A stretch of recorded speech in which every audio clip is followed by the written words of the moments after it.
Mari kita akan membuka Alkitab kita. Kita membaca firman Tuhan yang tertulis dalam Efesus pasal 5. Ya. Oh.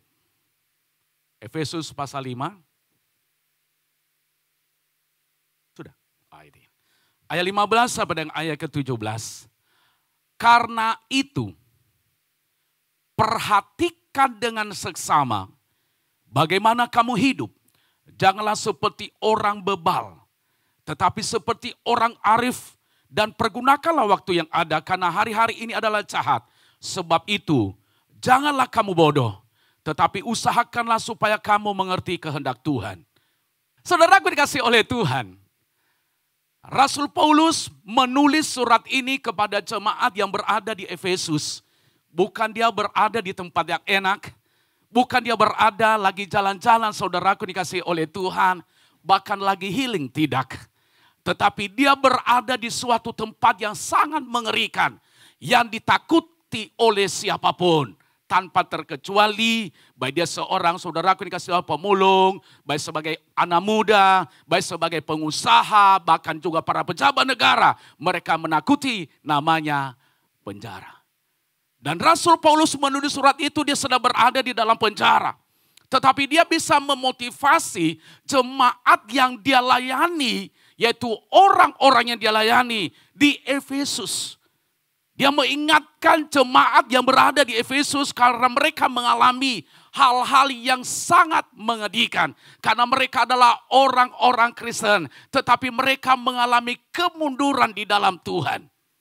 Ya, mereka sudah mulai jauh dari Tuhan. Ya, kenapa? Karena dipengaruhi oleh yaitu Dewi Artemis yang berada di kota Efesus.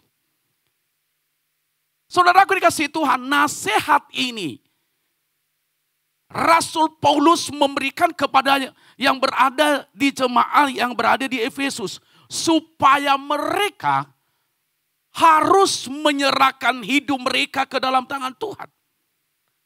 Supaya mereka mempergunakan waktu yang ada dengan seksama. Kalau seorang percaya, seorang Kristen, seorang anak Tuhan, dia tidak mempergunakan waktu yang ada, apa yang akan terjadi? Dia bisa akan sesat, bisa dia jauh dari Tuhan, bisa dia meninggalkan Tuhan, dan bisa hidup seperti orang bebal. Saudaraku dikasih Tuhan, saya tulis dalam pendahuluan saya. Saya tulis begini. Ya. Klik. Seringkali manusia, ya coba perhatikan, seringkali manusia tidak sabaran dalam menunggu apa yang menjadi keinginannya.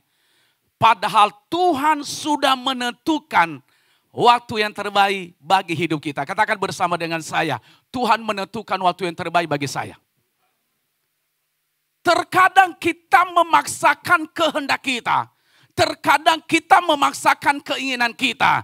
Terkadang kita memaksakan apa maunya kita. Tetapi pada hari ini, makanya saya memberikan judul khotbah saya adalah hidup di dalam waktunya Tuhan. Amin.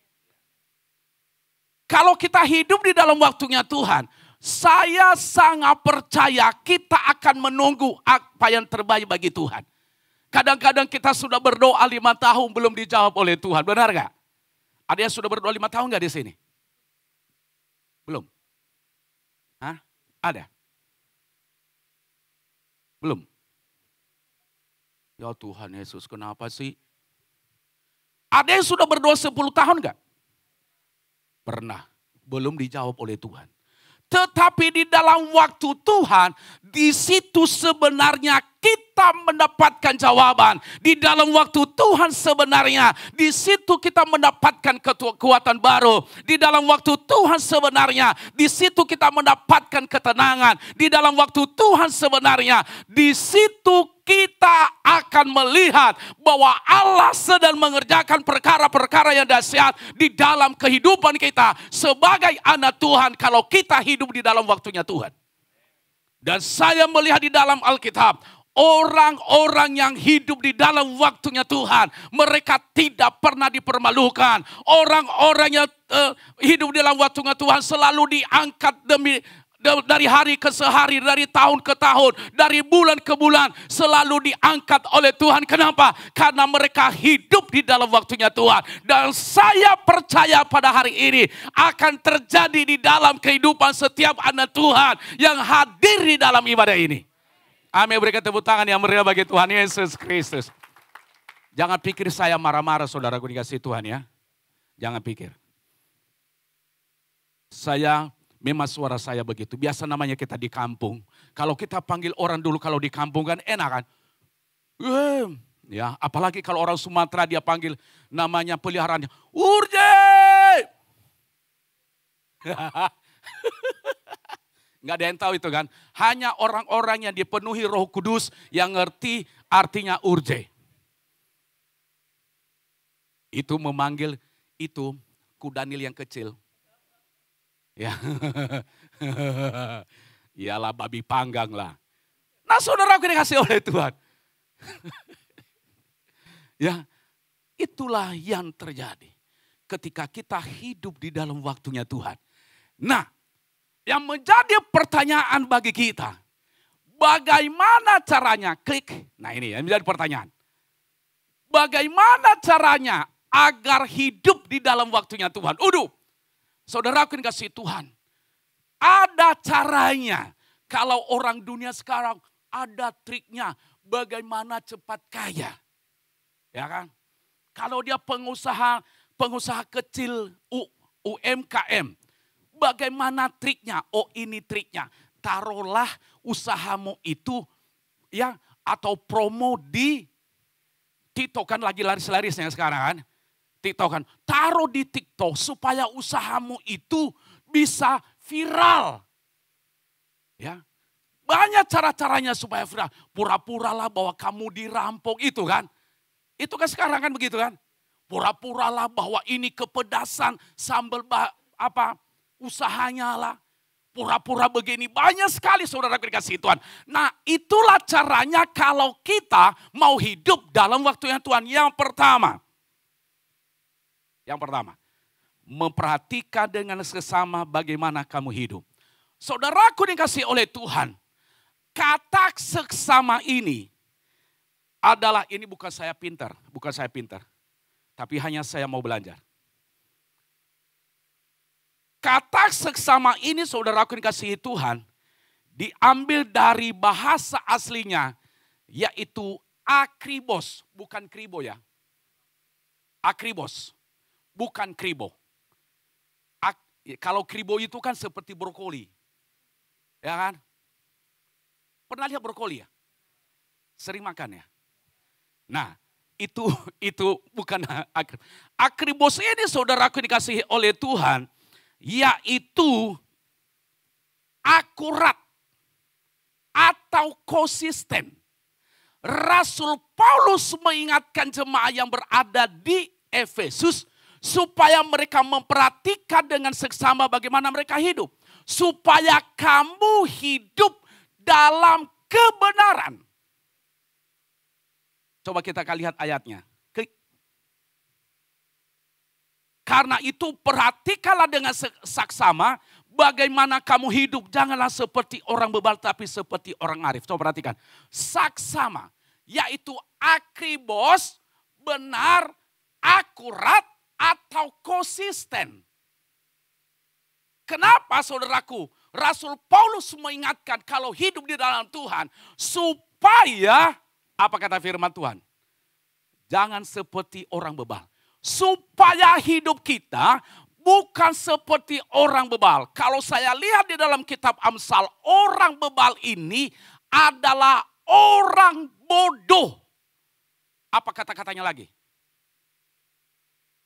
Sinonim orang bodoh apa? Apalagi? PA. PA ya bukan? Hah? Ya udah terserah dah.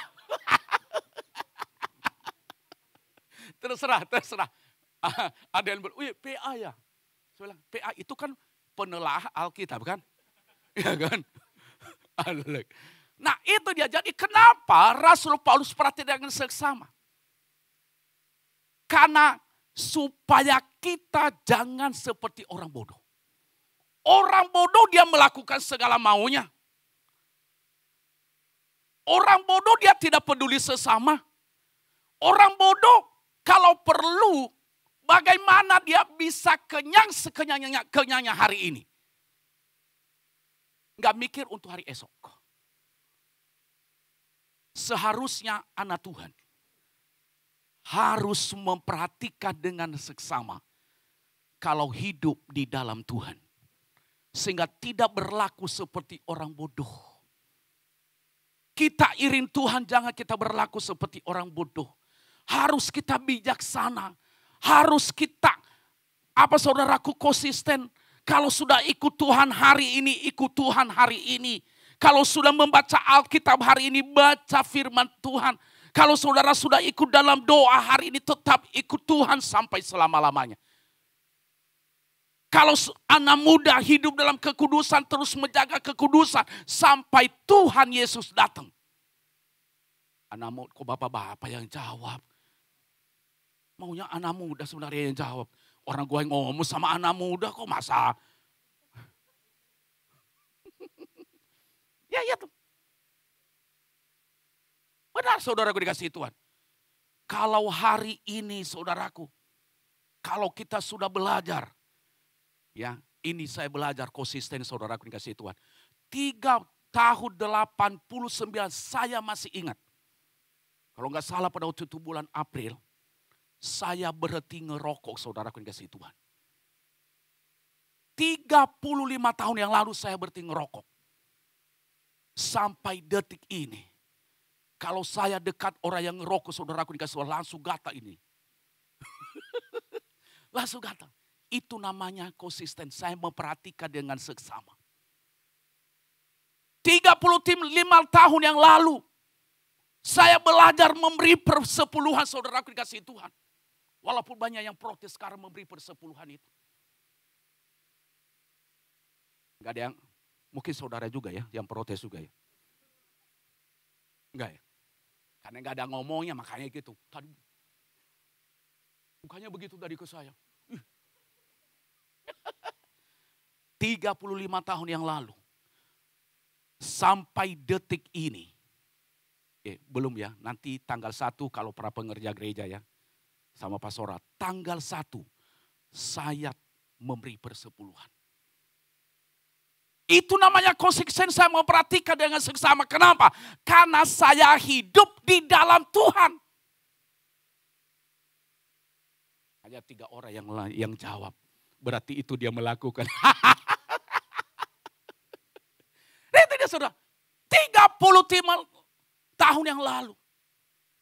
35 tahun yang lalu, saya konsisten mengampuni orang. Walaupun saya dihina, apalagi kalau saya ngomong kadang-kadang, saudaraku kayak orang Batak gitu, dihina-hina, kamu orang. Saya nggak apa-apa. Direndahkan saudaraku dikasih kalau saya tanpa WA. Direndahkan. Kadang-kadang saya dapat di Facebook saya, IG saya langsung ya hapus aja supaya jangan apa. Di TikTok saya semua, cari apa segala macam, cari muka. 35 tahun yang lalu, saya mengampuni orang. Harusnya begitu orang yang konsisten. Atau agribos tadi, agribos. Harusnya begitu kita. Kenapa? Karena kita harus memperhatikan dengan seksama bagaimana kita hidup. Jangan hidup kita. Kita sudah iring Tuhan 35 tahun yang lalu. Jangan seperti lagu begitu.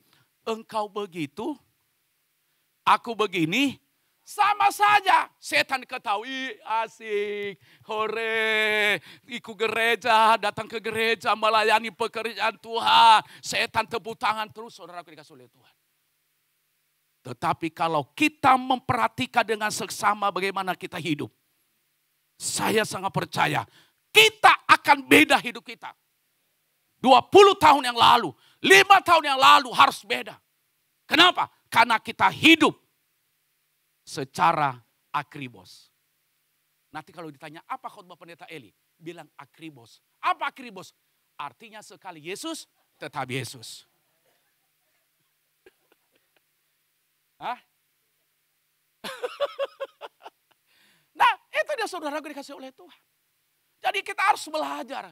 Jangan sampai begini-begini terus kita iring Tuhan. Kalau 35 tahun hidup dalam kekudusan sampai detik ini, pertahankan, itu namanya orang yang memperhatikan dengan seksama. Ya. Jangan hanya laki-laki juga hidup dalam kekudusan. Kan yang dituntut sekarang laki-laki hidup dalam kekudusan kan. Hah? Benar kan? Ya kan? Bapak-bapak yang disuruh harus hidup dalam kekudusan kan sekarang kan? Ibu-ibu juga. Ibu-ibu juga. Aduh, ngeri sekarang. Aduh, Tuhan Yesus ngeri. Ngeri banget sekarang. Laki-laki cepat ketahuan kalau dia selingkuh. Kalau wanita sampai Tuhan Yesus datang nggak tahu kalau dia selingkuh. Coba. Percaya atau tidak? Kalau seorang ibu, suami ngasih uang kepada istrinya, tahu nggak suaminya kapan habis uang itu? Nggak pernah tahu kan? Nggak tahu suaminya. Hanya dia ngomong, Pak, habis uang belanjaan. Padahal uang itu masih ada 5 juta di dompet. Ya kan? Ya kan? Ya. Kadang-kadang saudaraku dikasih Tuhan, mana kemana uang? Tahu-tahu dia udah beli gelang. Ibu-ibu pengalaman ya. Pasti ibu-ibu yang ini pengalaman ya. Kadang-kadang udah beli apa itu anti. Mana belanjaan? Habis Pak. Loh kok cuma sekali habis? Bapak pergi ke pasar dah. Emangnya nggak mahal sekarang bawang putih? Berapa per kilo? 70.000. Itu di pasar tradisional. Belum nggak kalau di mall kan? Kok pendeta tahu? Ya tahulah. Sama-sama tahu lah kita, sama-sama tahu. Sama-sama tahu, ya sama-sama tahu. Karena saya senang banget pergi ke pasar tradisional. Karena itu seger. Benar gak? Seger gak? Jadi beli sayur-sayur itu dari pagi udah ganti pagi lagi. Kita beli di mana? Di tempat yang enak, yang full AC. Entah berapa hari kayak itu. Nah itu jadi ibu-ibu kalau apa? Gak ketahuan. Begitu juga kalau selingkuh Tuhan. Gak kelihatan. Kamu mau kemana? Ini lagi apa? Mau fitness. Wih, diikutilah sama suaminya. Oh Tuhan Yesus lagi ada di kafe dengan laki-laki lain. Loh, udah banyak itu sekarang. Makanya sama-sama ibu-ibu, bapak-bapak yang ada di sini. Jaga kekudusan. Harus konsisten memperhatikan dengan seksama. Kekudusan mulut, kekudusan pikiran, kekudusan hati, kekudusan telinga. Jaga semuanya. Maka seluruh tubuh kita harus kita jaga. Kalau kita memperhatikan hidup kita dengan seksama. Kenapa? Karena kita hidup di dalam Tuhan. Yang kedua, klik. Bagaimana caranya agar hidup di dalam waktu Tuhan adalah mempergunakan waktu yang ada. Saudaraku dikasih Tuhan, kita harus mempergunakan waktu yang ada. Kenapa? Waktu ini adalah waktu yang jahat. Kalau kita akan sulit memperhatikan waktu yang ada, itu sangat berbahaya, saudaraku dikasih oleh Tuhan. Kenapa banyak orang dunia tidak mempergunakan waktu yang ada? Kenapa? Waktu yang ada ini adalah waktu sebenarnya yang terbaik bagi kita yang diberikan oleh Tuhan. Ya, kadang-kadang kita berkata bahwa waktu ini akan kembali. Waktu itu tidak akan pernah kembali. Waktu itu pasti akan berlalu. Ya. Nah, Tuhan mau merindukan kita supaya mempergunakan waktu itu. Kenapa? Karena waktu ini saudaraku banyak orang yang menjatuhkan kita. Banyak orang yang mencebat kita. Banyak orang supaya bagaimana jangan sampai kita berhasil. Bagaimana saudaraku dikasih Tuhan supaya kita jangan menjadi orang sukses. Bagaimana caranya supaya rumah tangganya hancur. Bagaimana caranya supaya karirnya berantakan. Itu makanya kita harus mempergunakan waktu yang ada ini dengan sebaik-baiknya. Mempergunakan waktu mesbah rumah tangga. Amin. Ada mesbah rumah tangga kah? Amin. Puji Tuhan. Ya. Mempergunakan waktu saudaraku untuk saat teduh secara pribadi. Mempergunakan waktu saudaraku untuk merenungkan firman Tuhan. Udah enak sekarang saudaraku dikasih Tuhan. Itu kecanggihan teknologi. Mau kemanapun kita di perjalanan. Kita pun naik kereta api masih bisa kita renungkan firman Tuhan. Ada pengalaman teman saya. Dia perjalanan jauh, dia berangkat dari rumahnya jam 5 pagi. Dulu kan ada Alkitab yang kecil itu ya. Pernah dikasih nggak? Saya pernah dikasih hadiah itu. Hadiah ulang tahun. Enak juga sih saudara. Harus pakai kaca pembesar ya. Begini. Itu kecil banget, mini banget itu Alkitab. Dari Kejadian sampai Wahyu. Dia baca. Ada orang yang di sekarang. Bu, baca apa? Baca novel ya? Enggak, baca apa? Saya baca firman Tuhan. Setiap hari dia lakukan. Pas kebetulan, pas dia naik namanya bus itu. Ketemu lagi orang yang sama. Sama-sama duduk. Bu, baca apa? Baca novel. Enggak, baca firman Tuhan. Di situ saya melihat. Orang ini. Yaitu dia mempergunakan waktu yang ada itu. Pergunakan waktumu Bapak. Untuk istrimu. Bukan dengan wanita lain. Amin. Pergunakan waktumu Bu untuk suamimu.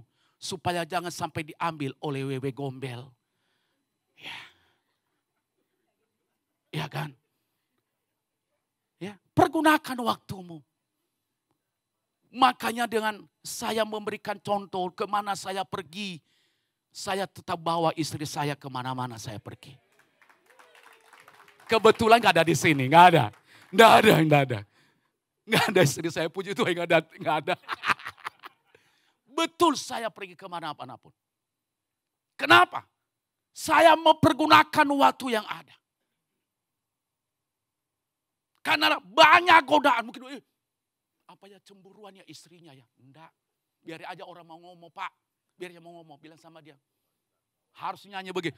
Kemesraan ini janganlah cepat berlalu. Sebenarnya harus Ibu Tia yang nyanyi itu. Kalau saya aduh Tuhan Yesus. Aduh, harus Ibu Tia sebenarnya nyanyi. Ya, mau kemana saudaraku dikasihi Tuhan? Kenapa? Memang itu firman Tuhan. Ya. Yang memisahkan itu kata firman Tuhan hanya kematian. Tapi banyak suami sekarang, tapi selalu ikut. Kemana pergi suami mau ngekor terus kamu.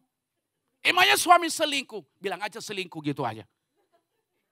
Kalau suami ngomong begitu, saya mau katakan itu pasti dia selingkuh. Kau tahu Pak Pendeta? Ya banyak nanganin. Banyak nanganin.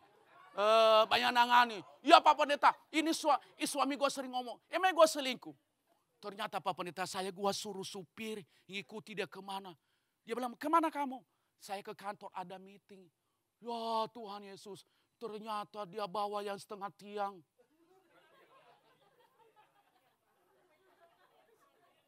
Makanya harus hati-hati. Ibu-ibu banyak berdoa buat suamimu akhir-akhir ini. Betul saya mau ingatkan, karena ini adalah waktu yang jahat. Apalagi kalau suamimu, dia berpakaian necis begitu kan. Oh Tuhan. Aduh banyak yang di luar sana, aduh Tuhan. Apalagi kalau laki-laki perhatian lagi kan sama bawahannya di kantor. Aduh Tuhan, bapak gua udah meninggal dari gua 4 bulan lahir. Tapi bapak ini perhatian banget. Padahal kan bapaknya tulus kan. Memperhatikan namanya bawahan kan. Saya mengerti isi hatinya. Saya mengerti betul hatinya hari ini. Pak Pendeta, kok pendeta pagi-pagi bikin begini rusuh ya. Begitu saudaraku. Kok Pak Pendeta pagi-pagi bikin sakit hati ya. Tapi bukan muka-muka orang yang sakit hati ini, tapi muka-muka orang yang baik. Jadi saudaraku dikasih Tuhan. Kita kan perhatian sama orang. Bukan tujuan kita untuk apa. Tetapi penerimaan orang yang sana justru berbahaya. Ya. Nah, makanya saya mau ingatkan sama ibu-ibu. Berikan perhatian terbaik buat suamimu. Kadang-kadang ibu-ibu nggak pernah nanya suami udah makan nggak. Saya mau nanya ibu-ibu, nanya nggak sama suaminya udah makan siang belum? Kadang-kadang kalau masalah gitu, kamu sih nggak pernah nanya gue udah makan siang belum? Emangnya kamu anak kecil? Itu yang bahaya. Kadang-kadang seorang istrinya mereka, padahal bu, kalau ini saya kasih tips ya buat ibu-ibu. Ketika engkau melakukan itu sama suamimu, engkau sudah mengangkat wibawa suamimu. Suami yang amin, aduh, hore, senang, senang. Ya, betul saudaraku dikasih Tuhan. Berarti sehingga suami saudaraku, aduh, apapun yang terjadi di luar sana, ibarat ini seperti setan. Kenapa? Karena dia perhatian dari istrinya itu. Kadang-kadang ada suami meminta diperhatikan begitu. Ada loh suami minta perhatian dari istrinya, siapi baju segala macam. Ada nggak begitu? Ada nggak begitu? Ibu-ibu lakukan nggak? Nggak kan? Tahu gua.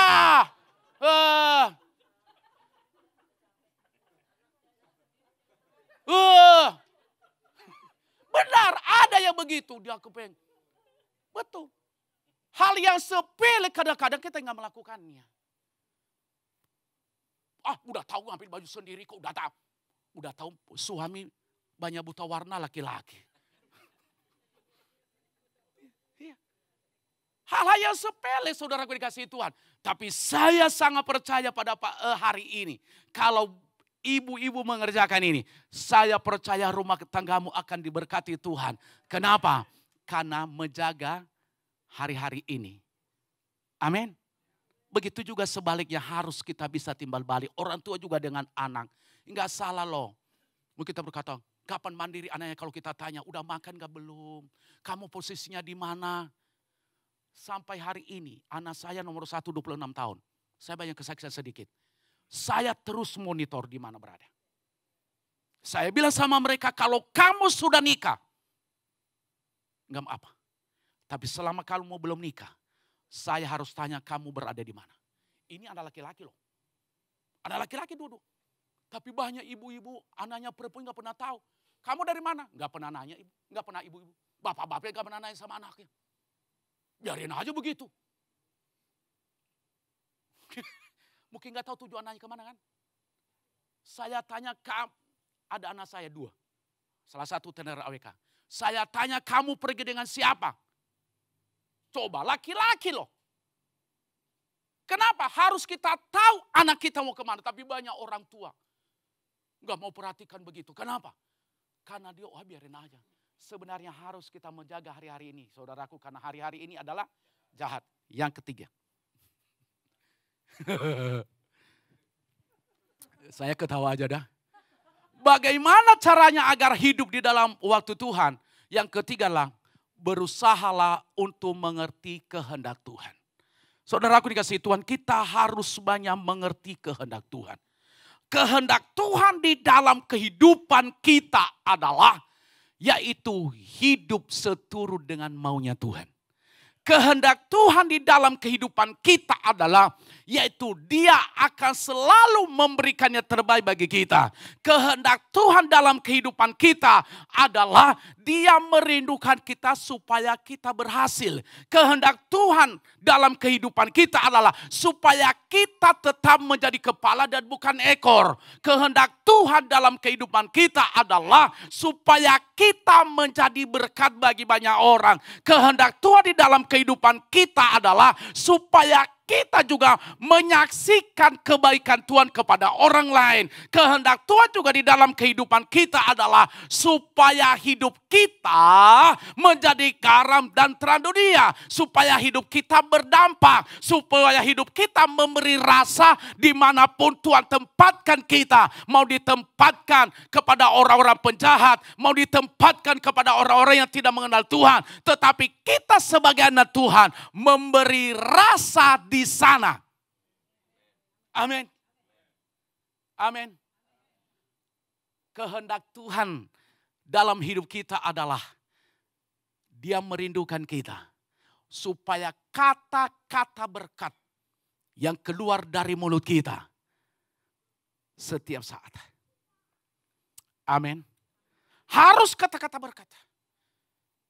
Ketika kata-kata berkat yang keluar dari mulut kita, Tuhan berkata, Dia anakku yang melakukan kehendakku. Amin. Amin. Loh iya loh. Karena banyak orang yang mengaku orang percaya, tapi dia tidak melakukan kehendak Tuhan, saudaraku dikasihi Tuhan. Apa yang akan terjadi? Dia akan menikmati kegagalan demi kegagalan. Dan saya percaya pada saat ini, setiap kita yang hadirin adalah orang-orang yang melakukan kehendak Tuhan. Yang keempat, saudaraku dikasihi Tuhan. Bagaimana caranya? Ya, bagaimana caranya agar hidup di dalam waktunya Tuhan? Memiliki kerinduan untuk hidup di dalam roh. Katakan bersama dengan saya memiliki kerinduan hidup dalam roh. Saudaraku dikasihi Tuhan, kita harus memiliki kerinduan hidup di dalam roh. Orang yang hidup di dalam roh, otomatis saudaraku dikasihi Tuhan, yaitu hidupnya, dia hidup di waktunya Tuhan. Dia tidak pernah memaksakan kehendaknya. Kenapa? Dia hidup di dalam roh. Orang yang hidup di dalam roh, otomatis selalu hal-hal yang menyenangkan hati Tuhan yang dia kerjakan. Orang yang hidup di dalam roh, otomatis saudaraku dikasihi Tuhan, dia memiliki, ingat ini, dia memiliki nilai pengampunan yang sangat tinggi. Sekali lagi. Orang yang hidup di dalam roh atau orang yang dipimpin oleh roh, dia memiliki nilai pengampunan yang sangat tinggi. Kenapa saya katakan itu? Ketika Stefanus, dia mau mati dilempari batu. Apakah dia mengutuk nggak orang itu yang melempari batu dia? Hah? Apa dia menggerutu sama Tuhan nggak? Apa katanya? Dia minta pengampunan. Yesus mengajar kita di dalam doa Bapa kami apa? Hah? Ampunilah kami. Apa? Seperti kami juga mengampuni orang yang bersalah kepada kami. Coba, ampunilah kami. Itulah orang yang hidup di dalam roh. Dia berani mengampuni. Saya tidak tahu siapa yang merendahkan saudara hari ini. Saya tidak tahu siapa yang menghina saudara hari ini. Mungkin engkau seorang istri yang datang dalam ibadah ini. Engkau sedang kepahitan kepada suamimu. Tapi engkau berkata saya hidup di dalam roh. Kalau engkau tidak mengampuni. Saya mau katakan bukan orang yang di dalam roh itu. Orang yang di dalam roh harusnya memiliki nilai pengampunan yang sangat tinggi. Amin. Harus. Makanya saudaraku dikasihi Tuhan, jangan pernah takut kalau nama Yesus dihina. Jangan pernah takut kalau orang berkata bukan Yesus yang disalibkan, jangan pernah takut. Lepaskan pengampunan sama dia. Tuhan, saya mengampuni orang-orang yang menghina Yesus. Saya mengampuni orang-orang yang memfitnah Yesus. Orang malaikat aja yang ngomong ketika Yesus bangkit dari antara orang mati bertemu dengan Maria Magdalena. Siapa yang ngomong sama Maria? Apakah saya seorang pendeta? Apakah majelis gereja? Apakah bendahara gereja? Apakah pemain musik gereja? Apakah WL gereja? Bukan. Siapa yang ngomong sama mereka? Siapa? Malaikat. Bukan manusia. Itu aja mereka yang gak percaya. Banyak orang, bukan Yesus yang bangkit dari antara orang mati. Malaikat aja yang ngomong tidak berdosa. Nggak dipercaya sama orang. Makanya kalau kita hidup di dalam roh, saya sangat percaya hidup kita tidak akan pernah sama lagi. Makanya untuk itulah hiduplah di dalam roh. Saya akan tutup khotbah saya undang pemain musik ke depan. Klik sebagai penutup. Sebagai orang yang percaya kepada Tuhan, yang hidup di dalam waktunya, hendaklah kita memperhatikan dengan seksama bagaimana kita hidup. Mempergunakan waktu yang ada, berusahalah untuk mengerti kehendaknya, serta memberi hidup dipimpin oleh kuasa Roh Kudus. Sukses saudara, Tuhan Yesus memberkati. Mari kita bangkit berdiri bersama-sama, kita akan pujian ini sekali Yesus tetap Yesus.